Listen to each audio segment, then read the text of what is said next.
market has shifted and some sellers in the GTA have taken some massive hits in the recent years. In this video, I'm going to break down 3 real examples of these individuals who just sold their homes for way less than what they originally purchased for just a few years ago. Now, if you think about buying or selling, you might want to see this. Because remember, it's not just about the numbers, it's about smart moves in an ever-changing market. So if you're ready, let's begin. So let's quickly talk about why these losses are happening right now. Well, if you remember back in 2021 and 2022, the market was red hot. Interest rates were at historic lows. Bidding wars became common, and buyers felt pressure to act quickly. Then things changed. By 2025, interest rates soared and affordability had tightened. And buyers now have way more options than they ever had before, especially in certain pockets of the Greater Toronto and Hamilton area.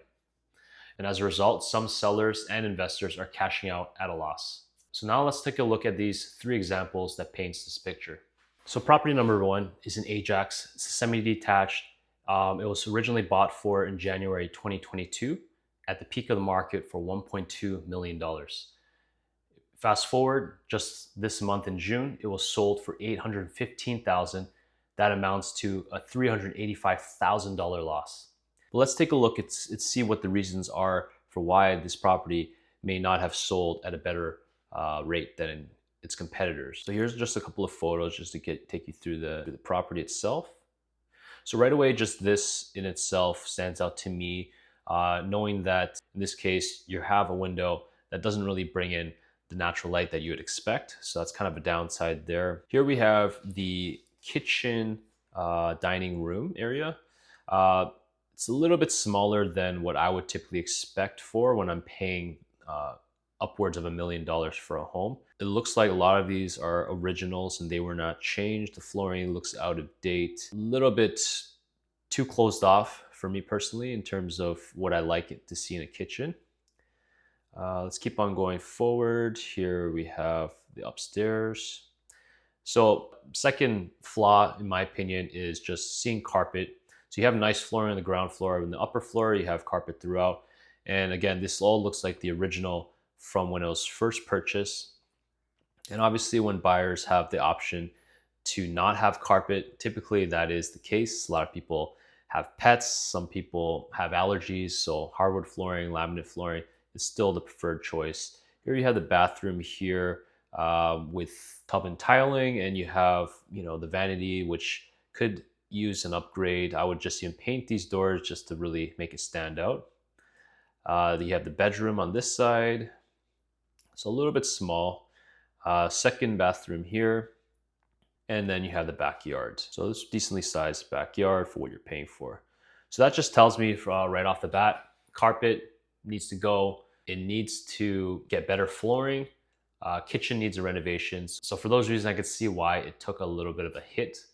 If I'm paying $1 million, there are better options currently in places like even in Mississauga or Oakville. We're gonna now take a look at property number 2. This is in Halton Hills. It's a detached home. Originally, it was bought in April of 2022 for $2.6 million. Fast forward, in May 2025, just last month, it sold for $1.865 million, which was a total of $735,000 loss. Now, this detached home looks luxurious from the outside. It has a nice wide entrance, large backyard, and even has a separate basement apartment with its own kitchen. So let's take a look at some of these photos to see in more detail. So this is the entrance I was talking about, double garage, lots of driveway space, which makes it stand out as a bigger, larger home. This is just the entranceway here, living room. Kitchen, it's decent, it's average. Color maybe a little bit out of date. Nonetheless, you have a decent looking island here, some decent storage spaces. Overall, it looks like it's decently well maintained. Here you have the dining area that leads you into the backyard, which is pretty nice to have.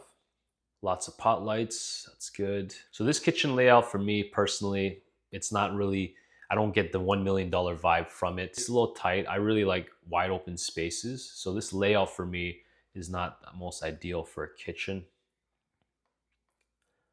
It's a little fireplace, that's pretty cool, a little cozy.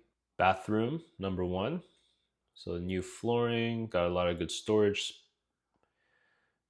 Okay, this is a nice little room over here. First bedroom. So flooring is all well maintained. Now in the basement area. So here in the basement, we have the laundry room. We have the second kitchen in the lower level. So great as a potential rental unit for someone who can have their own kitchen space. And they have their own little separate walkout. And this looks like we're back upstairs again in the second bedroom. Now we're back downstairs. Okay. So what's nice about this basement is that it's above ground, which ideally people prefer to have when you're renting a basement. So even the stair treads really well maintained. Hardwood flooring, that's good. Pot lights in the basement, big plus. So again, a lot of shelving, a lot of storage, so perfect for someone with a lot of things they have to store. Another room in the basement. And you have the HVAC room over here. Last but not least, the backyard. Large backyard with a gazebo, a lot of patio space. So definitely ideal for someone with pets, someone who likes having a bit large backyard for sports activities, or if you have a large family, this is something I would consider as well. So again, as a summary, looks nice on the outside. Inside, kitchen, not the most ideal layout for me personally. Could use some upgrades, some more modern finishes. But overall, it's not too bad. But unfortunately, it's sold for what it's sold for some of these reasons I highlighted below. Last but not least, we're going to take a look in Toronto. There's another semi-detached I wanted to show you. So this property was purchased in January 2021 for $1.5 million. Fast forward, it got sold May, just last month, for $1.188 million. And that in total, that was a $313,000 loss. Now this one is particularly interesting because the median home prices at the time of purchase was around $1.05 million, but these owners decided to pay premium amount $1.5 million, which is well above average. So this is something where I look at it and ask myself, why would you spend that much, right? Especially when you know the market average is not even near that. But again, we'll take a look and see the photos to see maybe there's some features that stands out compared to what other houses are in the current market. So let's take a look. So right from the exterior, you know that they did some improvements, some nice little upgrades here. That looks pretty nice. Also to point out, this is in the Danforth Village, East York area. And it's a 3-bedroom and a den, 3-bathroom, but no garage. So that's also a minus right there. Here we have the entrance. So really cool stairwells that they've renovated to make it look very modern, visually appealing. It is a bit of a smaller layout, kind of expected in these parts of Toronto. They got the pot lights, which is good. They have the living room space, which is really well set up here, very cozy looking. This is a very more narrow kind of layout for semi-detached, which can be kind of normal, like I said. You have the dining right here with the kitchen just on the other side. So it's probably good for maybe a smaller family, nothing, no more than maybe like 4 or 5 people, I would say. Flooring looks pretty decent as well. I really like the glass that they set up here. Visually, it's very appealing. So I think that's kind of what made it stood out for some of these other buyers who decided to pay for a higher price. So the kitchen area here, you have, you know, your you can use this kind of like as a dining kitchen table as well too. We have modern finishes. You can see they did a really good job with the double sink. I do like this under sink mount. You have this sliding barn doors to cover the washer dryer on that side. Kitchen on this side, you have the gas stove with stainless steel appliances, range hoods on top. So kitchen, I would say very nice, very modern. Only thing, of course, access into the kitchen, a little bit narrow, but that's kind of expected for this type of layout. Washroom number 1. So very narrow for me. I can't see myself wanting to use this type of washroom. Maybe for others it might be okay. Now we're leading us to the upstairs. So here's the first bedroom. You have the closet on this end. You have now bedroom number 2, which you can also use as a nursery room. That just kind of gives you an idea of the space and layout here. So hard to use as an actual bedroom, I would say, but for maybe like an office or nursery room makes sense. Bedroom number 3, really cool shelving unit, so great for like your kids. View, not the best view, I would say, but nonetheless, very well maintained, nice flooring. Bathroom number 1. So this bathroom was well renovated. You got a nice tiling on the wall, tub, you have the sink, very modern vanities. Which now leads us into the basement office room. So for a basement office, this is pretty nice. This is decent. You also have the kitchen in this lower level. Again, this could be utilized as potential rental property as well.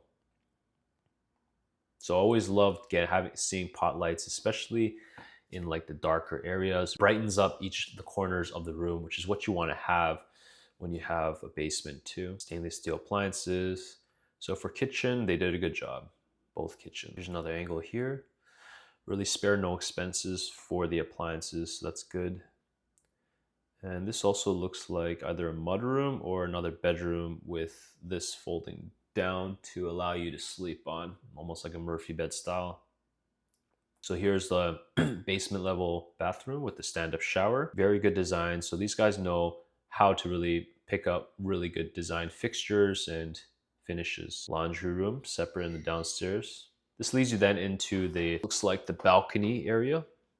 So just great for hosting guests. So in summary, this seller did, I would say, a great job to doing the best they can to make the space functional and as well as modern in terms of design. But for 1.5 million or 1.18 million, it's a bit of a stretch. I think there are better options that you could have found. Nonetheless, it was a great purchase for the buyer who did purchase it. Not every property is losing value, but those who bought at peak prices, especially with minimal upgrades or average layouts, these are the people who are feeling the pressure to sell if they are looking to sell today. Now, the point of this video is not to be doom and gloom, but just to highlight and emphasize the importance of being strategic. Because if you're a move-up buyer, this market might actually work in favor for you. Yes, you might sell your current home at a loss, but you're also buying your next home, likely more expensive property at a discount. So the gap between what you're selling for and what you're purchasing has now narrowed.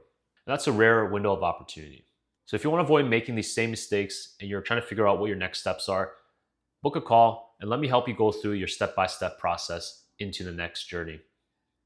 So thank you again for watching. Hit that subscribe button, like, share this video, leave a comment below if you want any questions answered or if you'd like me to address any of your concerns.